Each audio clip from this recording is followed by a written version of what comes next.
أنزل فيه القرآن هدى للناس وبينات من الهدى والفرقان ثم الصلاة والسلام على سيدنا محمد ولد عدنان وعلى آله وأصحابه من أهل التقى والعرفان سبحانك لا علم لنا إلا ما علمتنا إنك أنت العليم الحكيم اللهم ارزقنا فهم النبيين وحفظ المرسلين وإلهام الملائكة المقربين برحمتك يا أرحم الراحمين آمين يا رب العالمين. Amma ba'du ma'asyiral muslimin, Bapak Ibu para jamaah sekalian, ayyuhas shaimuna was shaimat, qaimuna wal qaimat, yang mudah-mudahan kita, keluarga besar kita, orang-orang terkasih dan tercinta kita senantiasa dalam lindungan Allah Subhanahu wa taala. Amin ya rabbal alamin. Bersyukur kehadirat Allah Subhanahu wa taala atas limpahan rahmat dan barakah yang Allah tumpah ruahkan pada pelataran kehidupan Ramadan kita. Apa saja yang Allah perintahkan atas kita mudah untuk kita tunaikan lantaran ada iman, Islam, hidayah dan juga taufik. Apa saja yang Allah larang pada kehidupan kita terasa sangat ringan untuk kita menghindar dari perkara tersebut disebabkan adanya hidayah dan taufik tanaman iman dan Islam. Bahkan istiqamah kita menjalankan perintah Allah Subhanahu wa taala di hari ke-21 pada bulan Ramadan tahun ini 1445 Hijrah. Itu pula karena kenikmatan dan anugerah serta kurnia yang begitu besar dari Allah Subhanahu wa taala. Sekali lagi kita ucapkan kalimat tahmid alhamdulillah. Kita berharap kepada Allah mudah-mudahan nilai spirit dan semangat Ramadan ini tidak terhenti sampai hari ke-21 ini saja. Harapan besar kita mudah-mudahan nilai ibadah, ketundukan dan ketaatan kita kepada Allah Subhanahu wa taala, insya Allah semangat Ramadan inilah menjadi modal dan bekal kita untuk kita mengarungi kehidupan di 11 bulan lepas Ramadan ini. Insya bahkan kita memohon kepada Allah mudah-mudahan nikmat iman, Islam, hidayah dan taufik ini terus lestari dan langgeng, terus berkesinambungan sampai kapan kita harapkan ini ada tertancap mantap dalam hati dan sanubari kita, sampai saatnya nanti ruh ini harus melompat dari tubuh kita masing-masing. Ketika Israel datang untuk kali pertama dan terakhir kalinya, kita berharap kepada Allah mudah-mudahan di hari kematian kita insya Allah, Allah masih tetapkan nilai istiqamah kita menyembah dan mengabdi kepada Allah. Insya Allah Allah berikan kepada kita husnul khatimah. Amin ya rabbal, amin ya rabbal. Para jamaah sekalian yang dimuliakan oleh Allah Subhanahu wa taala, kita akan merenung pada siang hari ini dalam keadaan berpuasa menjalankan perintah Allah Subhanahu wa taala dengan satu renungan yang begitu indah. Ini penting saya ingin sampaikan di muqaddimah karena sebab nanti akan saya masukkan kepada materi-materi yang begitu indah. Materi juga yang akan klop matching dengan muqaddimahnya. Apa renungan pada muqaddimah ini? Saya ingin katakan bahwa sungguh saat 2 bulan yang silam kita sudah memohon kepada Allah nilai Ramadan. Ramadan yang kita kenal dengan bulan suci, bulan kejernihan hati, bulan penuh keberkahan, bulan yang di dalamnya ada nilai keistimewaan, intan berlian mutu manikan ratna jauhari. Keindahan yang begitu dahsyat hanya dikhususkan dan dispesialkan untuk umat Nabi besar Muhammad sallallahu alaihi wasallam yang tidak Allah berikan nilai keistimewaan Ramadan pada umat-umat terdahulu. Apa harapan kita? Minta berkah, minta nilai kebaikan pada bilangan Rajab dan Sya'ban. Bahkan kita minta kepada Allah, Ramadan ya Allah pertemukan dan jumpai kami dengannya. Di Rajab kita minta, di Sya'ban pun kita memohon kepada Allah. Disadari ataupun tidak, ini doa ternyata adalah doa yang mustajabah di hadapan Allah. Lisan kita ternyata lancip untuk menembus arsy-Nya Allah.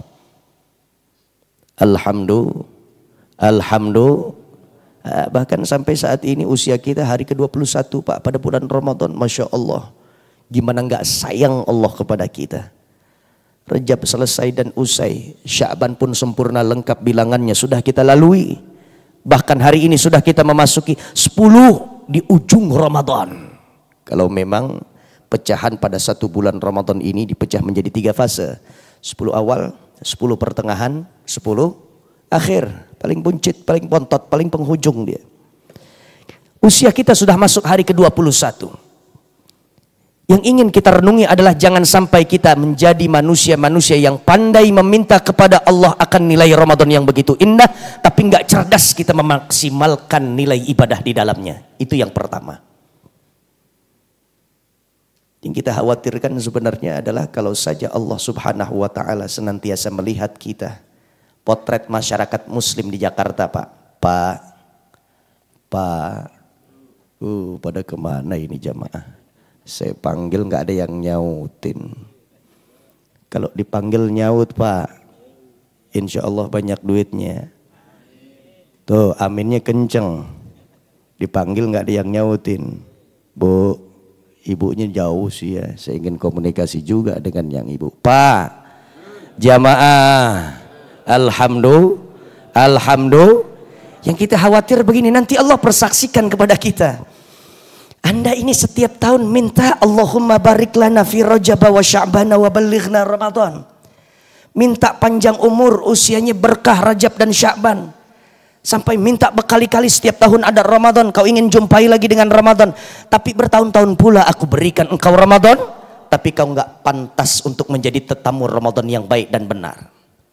Sudah dalam penyambutan kita di awal tidak baik, begitu pula di ujungnya saat kita bersayonara dengan Ramadan enggak memberikan kesan yang indah. Ada peribahasa kan bilang begitu Pak. Kalau di muka kita kurang cakap dalam menyambutnya, maka paling tidak berikan perpisahan dalam kesan yang baik, bagus. Tapi kalau di awal sudah tidak baik pula, terus kemudian di ujungnya juga kita bermalas-malasan, nggak mau menghabiskan sisa usia kita di dalam bulan Ramadan dengan kegiatan dan aktivitas-aktivitas mulia pada bulan suci Ramadan, Allah takutnya akan mengira bahwa kita ini nggak pantas lagi kalau saya ingin berikan dia kurnia Ramadan di tahun mendatang. Karena bukan orang-orang yang bersyukur. Pandai meminta tapi nggak pandai mensyukuri. Kufur akhirnya ketika esok tahun yang akan datang kita minta lagi Ramadan kepada Allah. Allah katakan ya sudahlah selesai dan sudah misi saja di dunia ini, nggak usah ketemu lagi Ramadan. La haula wala quwata. Dan masyarakat Muslim begitu sesuai analisis saya. Sejauh pengamatan saya umat Islam terhadap Ramadan itu doyan nyobain ogah ngabisin Pak. Pahamin nih. Doyan nyicip ogah ngabisin. Ramadan di hari pertama, kedua, ketiga, Masya Allah masjid mana juga bu ilo. Tambahan karpet sampai diganggang warga, pelataran rumah warga sampai digelar sejadah. Betul Pak. Tutup jalan. Tunggu aja waktu 1 pekan lewat. Udah ada yang nyaut sepi gitu. Doyan dong kita maksimalkan juga untuk kita habiskan nilai Ramadan yang ada. Ini renungan untuk kita. Lantas kemudian apa materinya? Yuk sama-sama kita cermati. Karena kita adalah orang-orang yang betul-betul cinta kepada Rasul, menjadikan Nabi sebagai role model kehidupan kita baik di dalam Ramadan ataupun di luar Ramadan. Dunia akhirat kita, pemimpin sejati kita adalah baginda Nabi besar Muhammad Sallallahu Alaihi Wasallam. Yuk sekarang kita lihat bagaimana kehidupan Rasulullah Sallallahu Alaihi Wasallam apabila Nabi sudah dipanjangkan usianya oleh Allah masuk pada tahapan 10 terakhir Ramadan. Sahabat mendatangi Aisyah lalu kemudian bertanya kepada Aisyah, wahai Aisyah, Anda ini kan orang yang paling dekat hidupnya dengan Rasul. Posisi Anda ring satu loh pada kehidupan Rasul. Anda ini peneman tidurnya Nabi. Engkau ini adalah istri dari seorang Rasul, pemimpin kita seluruhnya. Berikan kabar kepada kami, informasikan kepada kami, bocorkan untuk kami bagaimana kehidupan Rasul apabila sudah masuk 10 terakhir Ramadan. Ini modal untuk kita, Pak. Mumpung masih hari pertama pada tahapan 10 terakhir Ramadan. Hari pertama kita, hari ke-21. Apa kemudian akhirnya Sayyidatuna Aisyah menjawab? Dijawab oleh Aisyah. Sebab ini sahabat bertanya dengan orang yang tepat. Kalau bahasa kita, orang yang paling tahu diri kita siapa kira-kira, Pak? Istri kita, pasangan kita, demi Allah. Sampai saudara-saudara kita lepas kita sudah masuk pada jenjang pernikahan, nggak mengerti apa aktivitas kita sehari-hari.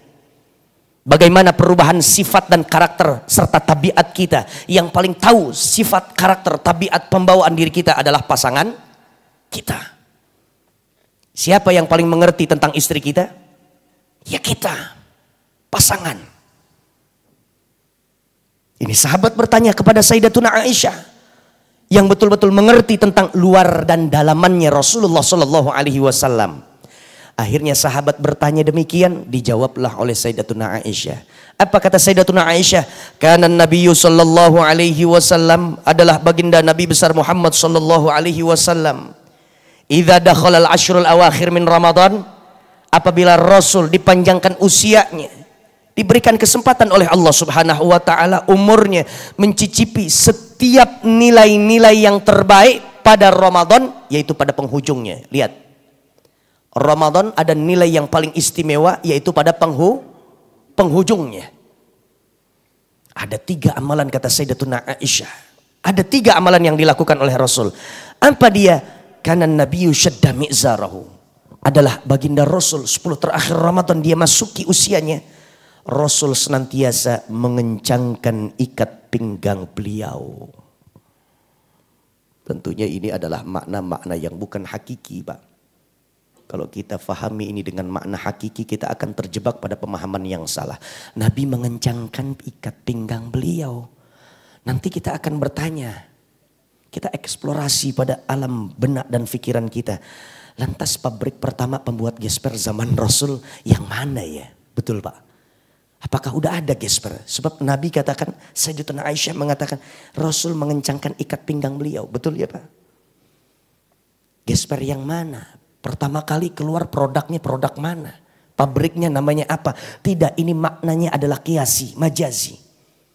Mengandung makna dan juga pemahaman bahwa sungguh Rasul meningkatkan kuantitas dan kualitas ibadah Ramadannya apabila sudah hampir di last minute Ramadan. Di detik-detik terakhir Ramadan. Seperti usia kita sekarang ini, hari ke-21. Malam tadi, malam ke-21. Nanti malam 22, tinggal hitung beberapa hari lagi. Ramadan akan bersayonara dengan kita. Kita pun akan berdadah-dadahan dengan Ramadan. Yang tidak ada jaminan di antara kita, akankah Allah pertemukan kembali kepada kita Ramadan yang selanjutnya. Inna lillahi wa inna ilaihi raji'un. Ini pemahaman yang pertama, Rasul tingkatkan. Artinya Rasul gaspol, pinjam anak bahasa sekarang nih. Rasul tidak kasih kendor untuk nilai ibadah di penghujung Ramadan. Justru dinaikin lagi giginya, personalingnya dinaikin lagi. Gigi 3, gigi 4, kalau perlu gigi 5. Hal yang tidak dilakukan oleh Rasul pada awal-awal Ramadan, kemudian ditingkatkan oleh Rasul bahkan di ujung Ramadan. Yang kedua, pemahamannya adalah Rasul mengencangkan ikat pinggang beliau. Artinya adalah Rasul berdiam diri, menjauhkan daripada keramaian, sampai istri-istri beliau pun beliau biarkan untuk berada di rumah. Rasul menyendiri, beruzlah dan bertahanus. Rasul tidak lagi mengambil waktu 10 terakhir Ramadan untuk tidur bersama para istri-istri beliau. Itu keterangannya Rasulullah Shallallahu Alaihi Wasallam, keterangan Sayyidatuna Aisyah tentang perilaku Nabi di penghujung Ramadan. La haula wala quwata. Cerdas Nabi. Kenapa demikian? Mengorbankan hanya 10 terakhir Ramadan saja. Tidak bermesraan dengan istri beliau. Tidak tidur berdamping lagi dengan istri-istri beliau. Sebab masih ada 11 bulan menunggu setelah Ramadan lewat, masih ada 11 bulan untuk Rasul bermesraan dengan istri-istri beliau. Iya Pak, kita ambil deh bahasa kita. Bahasa kita tuh sekarang nih, kalau enggak 10 terakhir Ramadan ini kita fokuskan, kita sisihkan waktu yang lebih dominan banyak untuk 10 terakhir Ramadan, kita tingkatkan kualitas amaliyah Ramadan dan juga aktivitas Ramadan kita, maaf, nanti akan menyesal kita pada 11 bulan setelah Ramadan. Apa yang biasa kita lakukan di malam-malam selain pada bulan Ramadan, insya Allah bisa kita lakukan lagi setelah Ramadan. Tapi kalau sudah 10 terakhir Ramadan, sesungguhnya momentum yang terbaik itu kita lewati dan kita sia-siakan. Oh, besar sekali penyesalan kita. Na'udzubillah min dzalik. Ini yang pertama. Yang kedua, apa yang dilakukan oleh Rasulullah Shallallahu Alaihi Wasallam? Nabi senantiasa menghidupkan malam-malam beliau dengan apa? Ibadah kepada Allah. Dengan cara apa ibadah malam hari? Qiyamul Ramadan. Saya sampaikan kepada seluruh para jamaah, tolong jangan sampai ada catatan bolong sholat sunnah tarawih kita. Ustadz kami kadang-kadang bubar kantor itu aja jam 8, jam 9. Sementara masjid-masjid, musola-musola, kalau sudah jam 8, jam 9 itu biasanya juga sudah selesai sholat sunnah tarawih Ustadz. Lantas bagaimana kita ingin sholat sunnah tarawih? Pulang sampai di rumah, ajaklah istri kita untuk sholat sunnah tarawih. Itu qiyamul Ramadan. Karenanya pentingnya ini sholat sunnah tarawih sampai disampaikan oleh Rasul. Diberikan informasinya oleh Nabi bahwa bukan hanya man shoma Ramadana, tapi pula ada riwayatnya man qama Ramadana. Siapa orang yang mampu bangkit di malam harinya bulan suci Ramadan, imanan wahtisaban, bahkan kuat dia kedua kakinya, menopang badan, raga dan tubuhnya untuk dia menghadap Allah melalui jalur ibadah salat sunnah tarawihnya, ghufirallahu ma taqaddama min dzambi, maka Allah akan gugurkan segenap apa yang menjadi catatan kemaksiatan, dosa dan noda yang pernah ia lakukan pada waktu-waktu yang silam dan lewat. La haula wala quwata illa billah. Lantas dengan apa lagi? Dengan qiyamul Ramadan, salat sunnah tarawih, tadarrus Al-Quran, bahkan sampai infak dan sedekah kita pada malam-malam Ramadan. Iya Pak, saya anjurkan, begitu juga saya nasihati pribadi saya. Saya berbicara seolah-olah di hadapan saya ada cermin. Pantul baliknya adalah manfaatnya saya ambil lebih dulu sebelum para jamaah yang lainnya. Kalau para jamaah menganggap ini manfaat, ucapan ini ada nilai faidahnya, silahkan bungkus, jadikan oleh-oleh, bawa pulang. Sampaikan untuk istri dan anak-anak orang-orang terkasih dan tercinta kita. Jangan lewati pada malam 10 terakhir Ramadan ini, melainkan di dalamnya ada kegiatan i'tikaf di dalam masjid di kampung-kampung dan daerah kita. Setuju Pak? Setuju Pak? Kalau bukan karena momentum Ramadan, kapan lagi umat Islam ingin beriktikaf di dalam masjid? Jangan sampai akhirnya masjid itu merasa agak asing melihat batang hidung kita. Siapa umat Islam yang tidak menginginkan bahwa dirinya saat sudah menjadi jenazah tidak ingin dibawa itu badan yang sudah kaku masuk ke dalam masjid? Siapa? Semuanya ingin. Bahkan sampai orang-orang yang sejauh ini masih tidak mau masuk ke dalam masjid, barangkali ia akan memesankan kepada sanak keluarganya, orang-orang kerabatnya, tolong nanti kalau saya meninggal dunia, bawalah ini, saya punya jasad, masuk ke dalam masjid masjid kita, masjid yang ada di RT sekian, meskipun sampai catatan dunia hari ini saya belum pernah masuk ke dalam masjid tersebut. Itu yang dikatakan rumah utama umat Islam. Rumah utama masyarakat muslim adalah masjid. Yang sampai saat ini pelaku kemaksiatan yang bahkan benci, bahkan agak sedikit alergi dengan polusi suara speaker masjid, mereka menginginkan saat jenazah dan juga mayatnya sudah dibawa di atas pundak-pundak saudaranya, menginginkan masuk ke dalam masjid. Ya untungnya karpet nggak bisa bicara itu. Kalau dia bisa bicara ngedumel nanti gitu. Siapa nih? Tumben masuk, masa dunianya nggak pernah masuk ke masjid. Pas udah jadi bangke, dia baru masuk ke masjid. La haula wala quwata.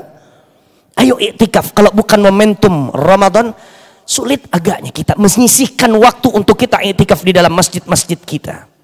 Betul Pak? Sebab Nabi menjadi satu amalan yang dilakukan oleh Rasul sampai meninggal dunia. Nabi istiqomah Rasul melakukannya. Apa dia? Iktikaf di 10 terakhir Ramadan. Karena an-nabiyyu sallallahu alaihi wasallam adalah Rasul senantiasa beriktikaf al-ashr al-awakhirah pada 10 terakhir Ramadan. Sampai kapan Nabi beriktikaf dan menjalankan rutinitas tersebut? Hatta tawaffahullahu ta'ala, sampai Allah wafatkan beliau. Masya Allah. Artinya ini amalan yang dirutinkan oleh Rasul, diistiqomahkan oleh Nabi. Sampai meninggal dunia masih dalam keadaan menjalankan ini amalan. Thumma i'takafa azwajuhu min ba'di. Kemudian Nabi meninggal dunia, baru deh para istri-istri Rasul mewariskan itu apa yang menjadi amaliyah Nabi. Istri Nabi akhirnya yang melanjutkan kegiatan i'tikafnya Rasulullah sallallahu alaihi wasallam. Insya ayo Pak, i'tikaf, taharraw lailatul qadri. Buru sangat mana Lailatul Qadar. Juangkan, maksimalkan upayanya, all outkan dari potensi yang kita miliki. Untuk apa? Kita dapatkan Lailatul Qadar. Insya. Kalau bahasa saya tolong jangan sampai dianaktirikan bilangan-bilangan genap Pak. Betul ya? Kayak tadi malam, malam 21, ayo kita berangkat ke masjid. Kita syiarkan Lailatul Qadar. Mudah-mudahan di malam itulah sesaat Allah menyaksikan kita beribadah, lalu kemudian di situ bersamaan dengan turunnya Lailatul Qadar, maka nilai ibadah kita jauh lebih hebat daripada ibadah 83 tahun 4 bulan. Karena malam 21 ngaji memang dia. Biasanya Lailatul Qadar lebih sering didatangkan oleh Allah, dihadirkan oleh Allah pada malam-malam kan. Tapi dampak terburuknya adalah malam genap diabaikan. Coba lihat, betul Pak? Oh malam genap nih, ya udahlah, saya istirahat aja dulu lah di rumah. Jangan Pak, 10 terakhir Ramadan ambil semuanya. Ganjilnya sabat, kata orang Betawi bilang, genapnya hajar. Kenapa demikian? Ya kalau bahasa saya sedikit guyon. Tadi malam 21, malam ganjil, kata siapa? Ya kata NU. Tadi malam 22, ya kata Muhammadiyah. Memang Lailatul Qadar mau tahu urusan Lailatul Qadar itu turunnya Muhammadiyah atau NU? Oh, tidak. 10 terakhir Ramadan ambil semuanya. Kalau perlu nggak usah lagi pakai bilangan ganjil genap. Udah kayak jalan protokol begitu Pak ya. Mau melintas nih jalan Cawang nih, Gatot Subroto nih, ganjil apa genap ya? Kalau jalanan masih boleh lah. Tapi untuk Lailatul Qadar nggak usah lagi pakai ganjil genap. 10 terakhir Ramadan, last minute Ramadan, ambil setiap malam-malamnya. Wa ahya lailahu. Nabi senantiasa menghidupkan malam-malam bulan suci Ramadan. Insya. Yang ketiga, ma'asyiral muslimin, para jamaah sekalian yang dimuliakan oleh Allah Subhanahu wa taala, yang dilakukan oleh Rasul sesuai keterangan yang disampaikan oleh Sayyidatuna Aisyah adalah wa aiqadha ahlahu. Begitu Nabi melakukan untuk pribadinya sebagai contoh untuk para sahabat-sahabatnya, Nabi tidak melupakan satu tanggung jawabnya. Beliau sebagai seorang Nabi yang dilantik secara resmi oleh Allah sebagai utusan Allah untuk para sahabat dan umat di belakangnya, beliau tidak melupakan satu statusnya lagi. Apa dia? Beliau pula menjadi seorang ayah untuk anak-anaknya. Beliau juga sebagai seorang suami untuk para istri-istrinya. Beliau adalah kepala rumah tangga yang paling cerdas dan bijak. Aiqadha ahlahu. Rasul senantiasa membangunkan kami. Sebelum Nabi berangkat untuk bermesraan, bersedap-sedapan dengan Allah, maka beliau lebih dulu membangunkan kami. Aisyah mengatakan, bangun sayang. Diberikan sentuhan yang paling indah dari tangan Rasul. Ke bagian pahaku dibangunkan. Wahai Humaira, wahai istriku yang mungil, yang cerdas, yang cantik, bangun sayang. Ayo ibadah kepada Allah. Betul kau adalah istri dari seorang Nabi. Aku ini Nabi dan Rasul. Tapi maaf, untukku sudah dijaminkan surga oleh Allah. Tapi untuk engkau belum ada tiket terusannya.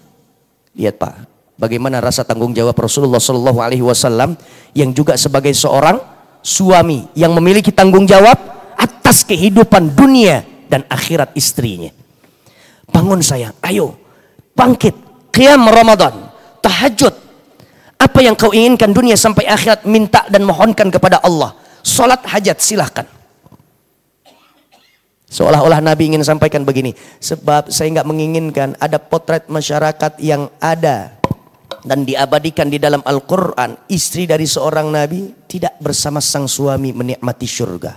Artinya ada istri dari seorang rasul dan nabi Allah yang ditetapkan oleh Allah pada surah At-Tahrim ayat yang ke-11 dan 12. Wa qila dukhulan nara ma'ad dakhilin, yaitu istrinya Nabi Allah Nuh dan istrinya Nabi Allah Lut. Saya tidak menginginkan demikian wahai Aisyah. Oleh karenanya, yuk bangun silahkan. Kau akan mendapati syurga adalah dengan amalmu sendiri, bukan karena jabatan yang kusandang dari Allah sebagai seorang nabi dan rasulnya Allah Subhanahu wa taala. Betul, Pak? Nah, saya mau tanya sekarang kalau begitu, kira-kira Bapak punya istri di rumah. Istri kita dari seorang nabi bukan? Bukan. Paling tinggi RT kita. Paling tinggi Pak RW kita di tengah-tengah lingkungan kita, masyarakat kita. Enggak ada jaminan istri kita akan masuk surga. Jangankan istri kita, kita pula sebagai seorang suami, presiden di dalam sebuah negara kecil bernama rumah tangga, tidak ada jaminan masuk ke dalam surganya Allah Subhanahu wa taala kalau bukan amal kita sendiri. Fatimah, ayo bangun sayang. Kau putri tercantik ayah. Kau belahan jiwa ayah. Kau adalah gen ayah. Apa yang terdapat pada ujung rambut sampai ujung kakimu itu adalah lemparan sperma tauza ayah sayang di rahim ibundamu. Bangun sayang, ayo. Ayah tidak menginginkan ada Kan'an yang terdapat pada keluargaku. Nuh, seorang nabi, punya anak Kan'an. Kan'an yang tidak bersama seorang ayah masuk ke dalam bahteranya, tapi lebih memilih bersama orang-orang kafir sehingga dilibas oleh Allah dengan ombak yang begitu besar. Banjir yang pernah kita kenal, sejarah mencatat bahwa banjir di zaman Nuh adalah banjir yang paling besar. Sepertiga belahan dunia ditutupi oleh air. Banjir bandang paling terbesar, nggak ada lagi yang mengalahkan sampai datangnya hari kiamat. Begitu keterangan daripada Al-Quran. La haula wala quwata. Ayo sayang, semua jajaran rumah tanggaku, ayo unsur anggota keluarga besarku, bangun. Karena hanya dengan amal kalianlah yang menolong dunia dan akhirat kalian, bukan dengan statusku yang sebagai seorang nabi dan rasul. Para jamaah sekalian yang dimuliakan oleh Allah Subhanahu wa taala, lewat hadis ini yuk sama-sama bagi kita orang-orang pecinta rasul, tiru kehidupan Nabi di 10 terakhir Ramadan. Enggak ada alasan bagi setiap para pecinta tidak menginginkan untuk mencontoh apa yang menjadi perilaku orang yang tercinta. Betul, Pak? Betul, Pak? Cinta kepada Rasul. Lihat, ada 3 amalan yang dilakukan oleh Rasul. Rasul kencangkan ikat pinggang beliau, dalam arti kata meningkatkan ibadahnya di dalam bulan Ramadan pada bilangan penghujung. Nabi pula menghindarkan dirinya untuk tidak lagi dulu bermesraan, rem sejenak untuk tidur bersama para istri-istrinya, lalu kemudian dia pergi bertahanus dan beruzlah. Yang kedua, Nabi hidupkan malam-malam bulan suci Ramadan. Kalau Bapak pulang jam 9, setengah 10 sampai di rumah, atau lebih muda lagi waktunya, alhamdulillah bisa berbuka bersama dengan keluarga. Kita sholat maghrib bersama keluarga, isya di masjid, lalu kemudian sholat sunnah taraweh. Begitu pulang kita langsung biasanya tidur. Tidur ketika dibangunkan, langsung ketika jelang santap sahur. Betul, Pak? Sekarang tolong masuk 10 terakhir Ramadan, lebih sedikitkan waktu kita untuk istirahat di 10 terakhir bilangan Ramadan. Setuju, Pak? Setuju, Pak? Untuk apa? Silahkan. Yang agak sedikit jauh, iktikaf kita tidak lagi di masjid karena jarak yang begitu jauh. Niatkan kita untuk mendapatkan Lailatul Qadar dari bilik kamar masing-masing pribadi kita. Dari ruang yang biasa kita anggap ini sebagai tempat zikir ayah, tempat zikir papa. Minta kepada Allah Subhanahu wa taala agar Lailatul Qadar dimasukkan oleh Allah sampai memenuhi sudut dan ruangan-ruangan yang ada dalam rumah kita. Insya barangkali dengan alasan besoknya harus kembali dinas lagi, tugas lagi, masuk kantor lagi. Betul ya, Pak? Kalau kita nggak ada kerjaan, barangkali bisalah beriktikaf seperti saudara-saudara kita yang ada di masjid-masjid raya yang sudah disiapkan ini dan itu. Tapi kalau kita masih memperjuangkan hal yang demikian, jauh lebih baik. Insya, dan kita bangunkan anak-anak kita bangunkan istri kita, gandeng istri, tuntun anak kita, himbau mantu kita, kalau perlu gendong cucu kita, masuk ke dalam masjid rumah Allah Subhanahu wa taala. Satu keluarga dunia akhirat akan diamankan dan diselamatkan oleh Allah Subhanahu wa taala. Insya. bikinlah cerita Ramadan tahun ini adalah kepuasan, bukan penyesalan. Begitu keluar dari rahim Ramadan, kita katakan, puas saya memaksimalkan Ramadan tahun ini. Mudah-mudahan Ramadan ini adalah Ramadan terindah pada catatan pena sejarah kehidupan saya. Bukan berbalik, nyesel saya. Terlalu banyak disibukkan dengan urusan dan ini dan itu, perkara ini dan perkara itu. Sampai akhirnya terbuang sia-sia nilai Ramadan saya tahun ini. Mudah-mudahan Ramadan yang akan datang akan jauh lebih baik. Ternyata Allah tidak perkenankan. Seperti halnya saudara-saudara kita yang gugur dan gak mencicipi lagi Ramadan tahun ini. Na'udzubillah. Kita berdoa kepada Allah, mudah-mudahan Allah subhanahu wa ta'ala menerima segenap amaliyah Ramadan kita dengan memberikan paruhan pahala dan ganjaran yang begitu besar sesuai dengan janji Allah dan Rasulnya. Setiap satu amalan ibadah Ramadan akan diakumulasikan nilai pahala yang berlipat ganda di sisi Allah subhanahu wa ta'ala. Dan kita mohon kepada Allah, ya Rabb, matikan kami dalam keadaan kami husnul khatimah, dalam kami menyembah Engkau, dalam kami tunduk di bawah daulat dan undang-undang Engkau, saat kami membaca Al-Quran, saat kami berqiyamul lail, saat kami beriktikaf di dalam masjid. Silahkan kau pilih ya Allah dari jenis amalan yang baik apa, dalam bentuk ibadah yang mana ya Allah. Saat kami menyembah Engkau, silahkan kau pilih di mana keadaan tersebut yang akan kau matikan kami ya Allah. Kami minta kepadamu ya Allah, panggil kami dengan panggilan manja saat kami harus berpulang ke pangkuanmu dengan panggilan ya ayyatuhan nafsul mutmainnah irji'i ila rabbiki radiyatan mardiyah fadkhuli fi ibadi wadkhuli jannati. Hai jiwa yang tenang, kembali kata Allah. Ayo hamba-hambaku yang soleh, hamba-hambaku yang istiqomah pulang. Capek hidup di dunia, mengabdi kepadaku. Sekarang silahkan kau nikmati sebuah ruangan yang sudah kusediakan penuh dengan servis dan kenikmatan. Masuklah kepada kelompok hamba-hambaku dan masuklah engkau ke dalam syurgaku. Matikan kami dalam keadaan husnul khotimah dan mengucapkan kalimat tauhid la ilaha illallah. Rabbana atina fid dunya hasanah wa fil akhirati hasanah wa qina adzabannar. Sallallahu ala sayyidina Muhammad wa ala ali sayyidina Muhammad. Walhamdulillahi rabbil alamin bisirril Fatihah. A'udzu billahi minasy syaithanir rajim. Bismillahirrahmanirrahim. Alhamdulillahi rabbil alamin arrahmanir rahim maliki yaumiddin. Iyyaka na'budu wa iyyaka nasta'in. Ihdinas siratal mustaqim. Siratal ladzina an'amta 'alaihim ghairil maghdubi 'alaihim waladdallin. Amin ya mujibas sa'ilin. Saya Muhammad Iqbal Haqqi Tamam yang diberikan tugas dan mandat untuk menyampaikan tausiah pada zuhur hari ini. Apabila ada ucap dan sikap kurang berkenan di hati para jamaah, mohon dibukakan pintu maaf yang seluas-luasnya. Selamat menempuh dan menyempurnakan bilangan Ramadan sampai di penghujungnya. Mudah-mudahan Allah jadikan kita orang-orang yang menang dan berhasil serta sukses meraih keridhaan Allah melalui jalur ibadah Ramadan kita.